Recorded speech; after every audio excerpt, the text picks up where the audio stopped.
যার জন্য কোটি কোটি টাকা খরচ, আজ তাকেই বলছে আর চাই না। আইপিএল এর বড় বিস্ফোরণ। আইপিএল এর রঙিন মঞ্চে একসময় ছিল যার রাজত্ব, আজ তাকেই শুনতে হলো এবার থামো। খেলার ময়দান নয়, এবার হয়তো জীবনেই নামতে চলেছে ফুল স্টপ। প্রতিভা, পরিশ্রম আর মিডিয়ার চোখ ধাঁধানো ক্যামেরা সবই ছিল তার চারপাশে, কিন্তু বারবার ব্যর্থতা, ফর্মহীনতা আর চাপের পাহাড়ের নিচে আজ নুয়ে পড়েছেন তিনি। টিম ম্যানেজমেন্টও এবার বলেছে বিশ্রাম নাও বা সরে দাঁড়াও। কে ক্রিকেটার, কেন তিনি হারিয়ে যাচ্ছেন আলো থেকে অন্ধকারে? আর আসলেই কি তিনি খেলা ছাড়তে চলেছেন? পুরো ঘটনা জানতে হলে ভিডিওটা দেখুন শেষ পর্যন্ত।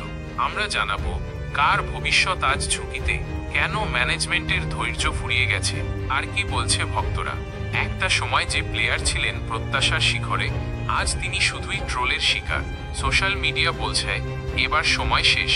হ্যাঁ, আমরা কথা বলছি সেই নক্ষত্রকে ঘিরে যার দাম একসময় ছিল 27 কোটি টাকা।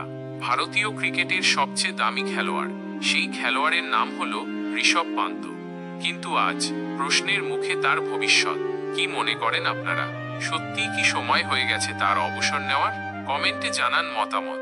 আর এমন আরও আপডেট পেতে সাবস্ক্রাইব করুন আমাদের চ্যানেল। ধন্যবাদ।